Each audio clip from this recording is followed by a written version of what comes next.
dois, três, gravando. Podcast, o pior governo da história do Brasil. Episódio 11, Itamar Franco. O topetudo, né? Então vamos lá, vamos fazer para ficar mais ou menos parecido aqui. Vamos lá fazer um topetudo aqui para ficar no esquema. Hoje não tem gel no cabelo, ó. Tá certo? Ainda bem que não tem nenhum careca, eu também já estou ficando muito careca. Arrumou a economia, soteropolitano de nascimento, mas aí a biografia não conta quando que ele foi para Minas Gerais. Na verdade deve ter ido muito cedo, porque o comportamento dele é de mineiro.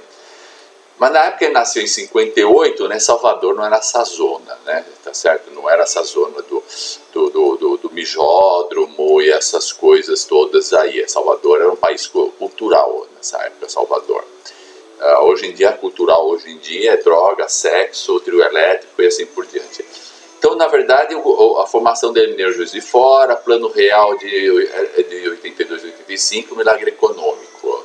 Quando eu falo milagre econômico, foi um milagre assim, por mágica, terminou, acabou-se a inflação, tá certo? Mas como? Tivemos tantos planos, plano Brás, plano Verão, plano Funaro, aí depois veio o Collor, pegou o dinheiro de todo mundo e a inflação galopante, aí de repente, pá, acabou a inflação, tá certo? Engenheiro, sei lá do que era engenheiro, formado em Juiz de Fora, na Universidade Federal de Juiz de Fora, era do antigo PTB do Vargas do Brizola, não era o PTB moderno aí do Delúbio Soares. Apoiou o Tancredo nas diretas já, depois ingressou então ele era do PMDB, na época do, sei lá, pode dizer auge do PMDB, né? Porque na época do Tancredo, né, estava o PT, PCdoB, tudo estava lá dentro do PMDB. Aí veio as diretas, o pluralismo partidário.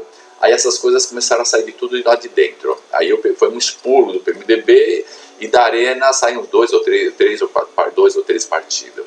Vice-governador de Collor, o estatizante no sentido de Vargas, isso é extremamente importante. Veja, ele não é estatizante assim, você tem uma empresa particular, eu vou lá e pego a empresa, apesar que ele parece que ele privatizou a cirurgia nacional. Não dá para entender essa história, porque a cirurgia nacional foi feita pelo Vargas. Eu não fui estudar esses detalhes.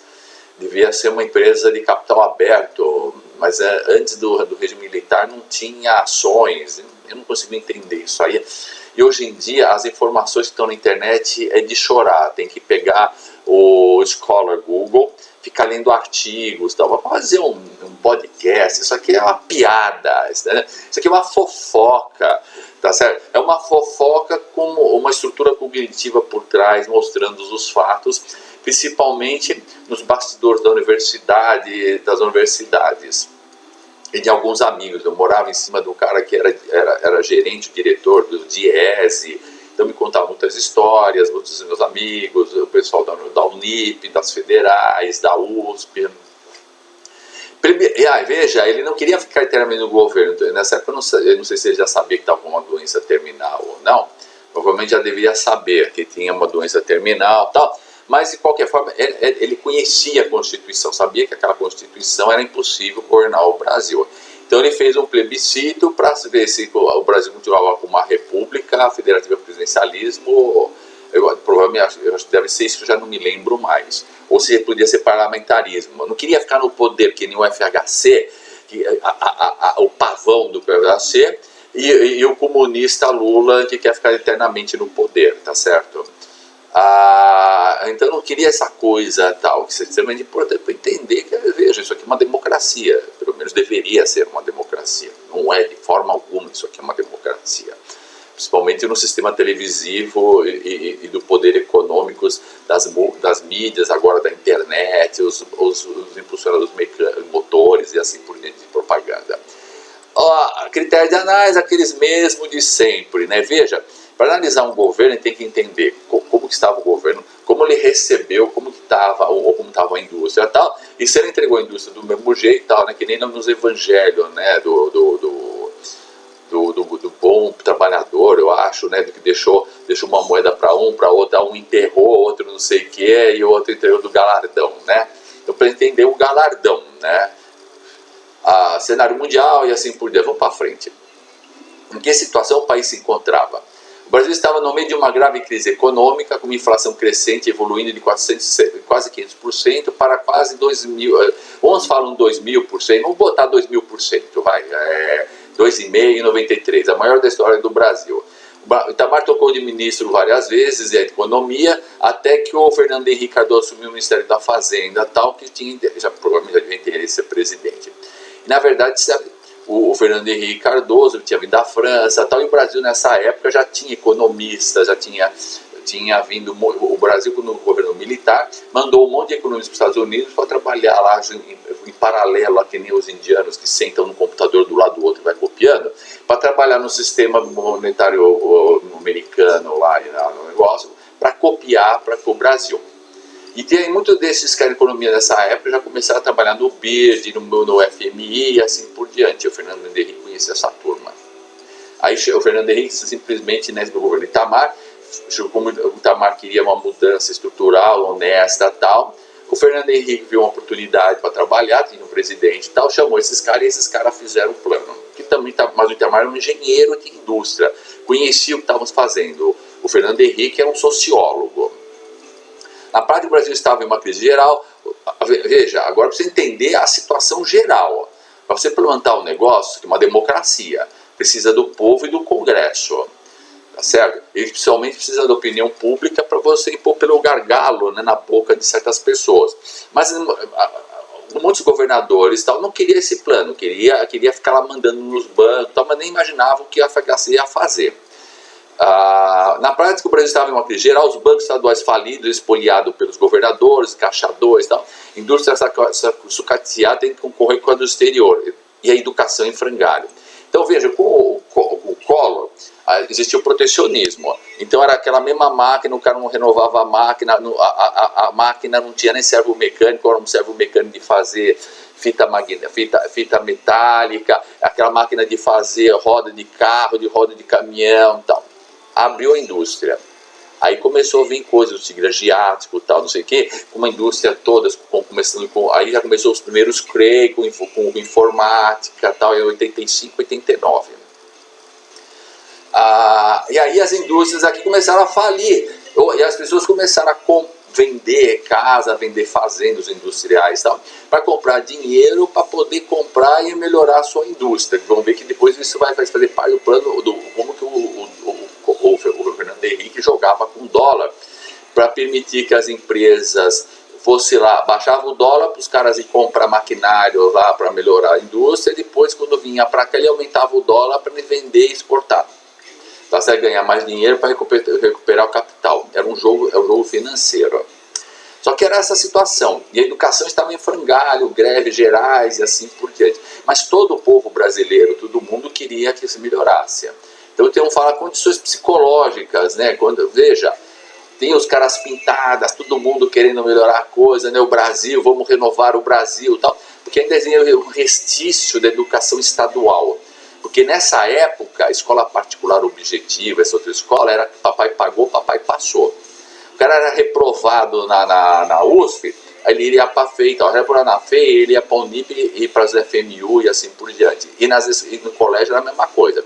Ele ia para a escola estadual ou para o cursinho técnico, levava a pau, não conseguia passar de jeito nenhum, aí se o pai tinha dinheiro, ia para uma escola particular. Se o pai não tinha dinheiro, ia para uma escola pública dessas vagabundas, onde o professor não dava aula e passava todo mundo. Mas existia um pessoal que ainda, uma classe média, existia uma coisa que é um capital social. A coisa mais importante no mundo chama-se capital social. O Proálcool, Copersucar, a indústria de alimentos, Emerson Fittipaldi, a Citrosuco, aí o Emerson ganhando de corrida lá, o Ayrton Senna e esqueci o nome do outro aqui, agora ganhando aqui, aquele orgulho nacional, tal, invasão do Cerrado, que a gente nem sabia nessa época, então eu só via os valores e tal, porque cada vez que levava uma porrada, não tinha como entender. Outra coisa, a gente ia trabalhar 10, 12 horas, 14 horas por dia para trazer dinheiro, para pagar a prestação do imóvel e para ter o que comer. Então não dava para ficar lendo jornal o dia inteiro, lendo não sei o que. Ainda de vez em quando ainda fazia bico de corretor de imóveis. Porque nós tínhamos que trabalhar, nós não éramos políticos, nós não éramos vagabundos. O Brasil crescendo apesar dos políticos, né? Nessa época, né, que a gente falava, filho das putas, não mexam no Brasil na estrutura, filho das putas. Deixa o Brasil crescer, então não tinha jeito, não tinha, entrava o Maluf, queria entrar na guerra e tal. Era uma porra de merda. Eu estou falando daquela época, tá, mas a coisa nós voltamos para trás, né? E agora eu não sei, porque agora o filho da puta tem que mexer no negócio. Então vamos ter que pegar esses caras, treinar, dar uma educação, e eles têm que entender que tem que montar um West Point no Brasil, tem que montar um grupo de logística, de ciência, tal, não sei o quê, para olhar como organizar, para não fazer uma JBS ou fazer um negócio tal, ou fazer aí do bebidas, tal, não sei o quê, que manda no mercado, fale ou não, e o pessoal tem que ficar quieto, faz CPI, a CPI fica todo mundo calado, tal, porque eles têm um rendimento de bilhões, tá certo? E a coisa mais barata no Brasil se chama povo brasileiro, os políticos. O povo político é um povo brasileiro. Somos as prostitutas mais baratas do mercado mundial. É menos só do que os árabes e os cis, mas nós somos uma cópia deles atualmente. O Brasil crescendo apesar dos políticos. Situação externa, o milagre italiano. Vamos lá rapidinho, a Itália estava um problema do Brasil, tal, aí teve a Brigada Vermelha, tal, que era um filho de juiz, tal, sequestraram o do Moro, vários não sei o que, só que era filho de juiz, não podiam prender. Aí eles fizeram uma reforma política, tal, e a Itália, em terceiro mundo, passou para segundo mundo. Fizeram simples, toda aquela coisa que o FHC vai copiar. Veja, os nossos políticos vão copiar a reforma social e econômica italiana, em parte. E muitas outras coisas nós vamos fazer aqui, porque existe o Bradesco, o Itaú e o Banco do Brasil, que tinha seu sistema financeiro e tal, e aí a coisa que foi feita no regime militar, que não tinha na Itália. Então nós melhoramos o sistema, uma cópia e tal, e ainda era um resquício da atuação dos Estados Unidos dentro do Brasil. As igrejas evangélicas, tal movimento, tal Ayrton Senna, a queda do muro de Berlim, tá certo? Então, um morninho, uma felicidade geral, tal, mas estava aumento dos preços das commodities. Veja aqui, ó, nesse pontinho aqui, onde está essa seta, houve um aumento local disso, depois veio uma queda na época do FHC, depois as commodities explodiram no governo Lula. Então vocês vão perceber, depois eu vou explicar cientificamente, tem nada mal, o Lula é uma pessoa legal, tal, não sei o quê, mas ele não tem capacidade de governar o Brasil sozinho. E aí fizeram uma merda, o pessoal que estava atrás dele nessa época, o primeiro governo, eles não entendiam nada de nada. Então, o crescimento do Lula foi das commodities e outras coisas que aconteceram, e o legado do Itamar Franco, e o enxugamento do FHC, mas que também deixou umas armadilhas. Então, a afirmação dos tigres asiáticos, então era uma concorrência enorme, de uma quebradeira de indústria no Brasil, e China se transformando em realidade, que depois se transformou numa realidade de elemento, como a briga da China e dos Estados Unidos. O Brasil era mais um estado consumidor americano. Com a China, aí começou uma guerra política, tá certo? Que foi essa guerra política que culminou aqui no governo Bolsonaro para derrubar o Trump e aí derrubaram o Bolsonaro junto. Isso é a mão da China. É a briga internacional, que nós temos que aprender a nos defender, tá certo? Isso aqui é ética e filosofia política de um país que é uma piada. Então esse podcast é uma piada, é fofoca, é uma piada, que também é a única coisa que vocês conseguem ouvir. Mas vamos lá, PIB e tal. Veja, nós temos que ter pelo menos um mínimo de embasamento científico. Em que situação deixou o país? Eu um mandato somente 2 anos, não precisa de 16 anos, tá certo? Não precisa de 12 anos. Salvou a democracia recém-conquistada, enfrentou o sistema financeiro e as elites nacionais para acabar com a correção monetária da ditadura e hiperinflação que já durava uma década. Veja, tudo bem, teve que fazer uma correção monetária e tal. O problema não era esse. O problema era a corrupção. Mas os bancos mandavam e faziam o que queria aqui. Como tinha inflação no governo, os salários estavam sendo corroídos. Aí então teve indexação. Só que o BNH, nos militares, não tinha correção monetária. Quem introduziu foi o FHC. O meu pai, o Bradesco chamou meu pai para ir lá, pagou metade da dívida do meu pai, porque a dívida era tão irrisória que ele tinha que pagar em mais 2, 3 anos, que o valor que meu pai pagava para o Bradesco não compensava o custo computacional de impressão de papel para o Bradesco e era mais barata, a prestação era mais barata que 2 passagens de ônibus. Então veja, essa é a realidade. Tudo isso aqui é socialista, filho da puta falando, filho da puta assim, estão defendendo o emprego deles. O Brasil que vá à merda. Bom, como o Brasil que vá à merda, eles não analisam para primeiro, então que vocês também que vão à merda, tá certo? Certo? O Brasil vai à merda, eu vou à merda junto, meus filhos vão à merda, meu filho de todo mundo aí, dos lojistas, do imposto de gasolina, tudo que vão à merda. Então, na merda e na merda, isso é uma democracia. Filho da putas todos somos. Promoveu o maior crescimento do PIB pós-redemocratização de 5% em MEMA, lembra? Isso foi impulsionado pelo Cerrado, Citrosuco, um monte de coisa, veja. Itamar Franco não chegou lá e fez isso tudo em 2 anos, veja, é um país anda junto assim. Mas tem um grupo que faz as leis que cria o The Wall, né, uma barreira tal, e manda o dinheiro tudo para a Suíça, assim, para as offshore, né, como dizia o nosso ministro que tem uma empresa do Bolsonaro, tem uma offshore lá no Panamá, não lembro onde é. Ele revertiu a política desindustrializante de Collor, criou a taxa de juros a longo prazo e fez uma mini reforma tributária na caneta com criação de alíquota de IR para altos salários. Junto com a Fórmula 1, recobrou o orgulho de ser brasileiro. Então nós recobramos o orgulho de ser brasileiro. Estava tudo preparado para entrar no FHC, e depois vocês vão ver que no final do governo FHC vários problemas que ocorreram no meio, não políticos, acidentes da natureza pelos anjos do destino, aí para botar o Lula no governo. E aí nós estamos aqui agora, né, sem classe média mais, professor, policial, tal, não sei o que, agora somos todos classe baixas, somos pobres. Vamos lá, papel na implementação de moedas estruturais, tá? Produto real, reversão da política desindustrializante de Collor, imposto sobre grandes fortunas, já falei.